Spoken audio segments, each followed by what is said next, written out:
Hello my dear students, आज करने वाले बच्चों हम क्लास 10 की हमारी सामाजिक विज्ञान की वर्कशीट नंबर है बच्चों 63। आज हमारी डेट है बच्चों 11। विद्यार्थी के नाम में आपका नाम आएगा, कक्षा अध्यापक के नाम है आपके टीचर का। ठीक है बच्चों, तो स्टार्ट करते हैं। राष्ट्रीय अर्थव्यवस्था की जीवन रेखाएं। ठीक है बच्चों, ये हमारा टॉपिक है पाइपलाइन। तो सबसे पहले हम पाइपलाइन के बारे में पढ़ेंगे बच्चों की। पहले शहरों में उद्योग तथा घरों में पानी पहुंचाने के लिए, ठीक है, और अब कच्चा तेल, पेट्रोल व प्राकृतिक गैस को शैलशालाओं, उर्वरक कारखानों तथा ताप विद्युत गृह तक पहुंचाना, ठोस पदार्थ को तरल अवस्था में परिवर्तित करके पहुंचाना। ठीक है बच्चों, ये सब काम कौन कर पाता है बच्चों? पाइपलाइन के द्वारा हम ये काम कर पाते हैं। ठीक है, फिर महत्वपूर्ण पाइपलाइन के जाल। तो महत्वपूर्ण पाइपलाइन के जाल के बारे में पढ़ते हैं कि असम से कानपुर की जो पाइपलाइन है बच्चों, पाइपलाइन का जो जाल है ये बहुत महत्वपूर्ण है। और गुजरात यानी कि सलाया से जलाधर तक पाइपलाइन का जाल है बच्चों, ये भी बहुत महत्वपूर्ण है। ठीक है, फिर गुजरात के हजीरा से विजयपुर होते हुए जगदीशपुर तक जो पाइपलाइन का जाल है बच्चों, ये भी हमारे लिए बहुत महत्वपूर्ण है। ठीक है, फिर बच्चों हमारा जल परिवहन। ठीक है, तो जल परिवहन सबसे सस्ता परिवहन का साधन है ये। ठीक है, और स्थूल व भारी सामान के ले जाने में सहायक होता है बच्चों जल परिवहन। ठीक है, फिर बच्चों हमने दे रखा है ऊर्जा सक्षम तथा पर्यावरण अनुकूल। ठीक है, और विदेशी व्यापार भारतीय तटों पर विकसित पत्तनों के द्वारा किया जाता है। ठीक है बच्चों, जल परिवहन। अब हमने देखा है भारत के राष्ट्रीय जलमार्ग। तो पहला है बच्चों नौगमे जलमार्ग। ठीक है, तो ये गंगा नदी में हल्दिया तथा इलाहाबाद प्रयागराज के मध्य है। ठीक है बच्चों, और नौगमे जलमार्ग दूसरा है।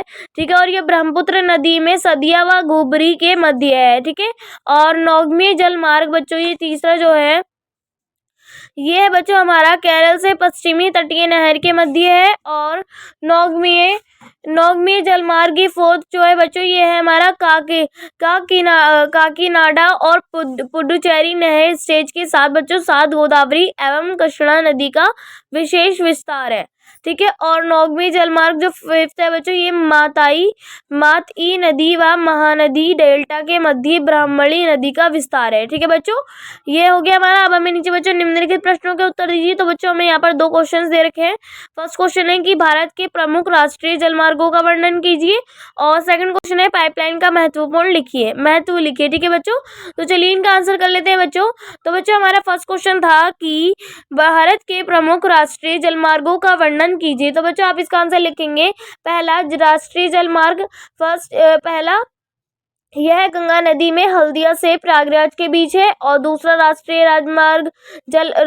जलमार्ग जो है दूसरा बच्चों यह है ब्रह्मपुत्र नदी में सदिया से गोबरी के बीच है। और तीसरा राष्ट्रीय जलमार्ग जो तीसरा है यह केरल में पश्चिमी तटीय नहर में है। ठीक है बच्चों, फिर बच्चों हमारा सेकंड क्वेश्चन था कि पाइपलाइन का महत्व लिखिए। तो बच्चों आप इसका आंसर लिखेंगे।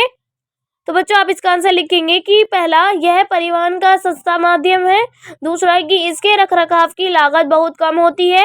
तीसरा यह मौसम हड़ताल आदि बाधाओं में मुक्त है तथा निरंतर सप्लाई संभव है।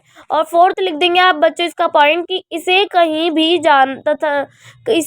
भी तथा किसी भी प्रकार के इलाके में बिछाया जा सकता है। ठीक है बच्चों, तो बच्चों हमारी वर्कशीट जो है यहीं पर कंप्लीट होती है। आई होप आप लोगों को वर्कशीट अच्छे से समझ में आ गई होगी। तो बच्चों अगर आपने अभी तक मेरे चैनल को सब्सक्राइब नहीं किया है तो प्लीज मेरे चैनल को सब्सक्राइब कर लीजिए और बेल आइकन को ऑल पे सेट कर दीजिए ताकि मेरी आने वाली हर वीडियो का नोटिफिकेशन आपको सबसे पहले मिले। ठीक है बच्चों, तो मिलते हैं नेक्स्ट वीडियो में, तब तक के लिए टेक केयर, गुड बाय।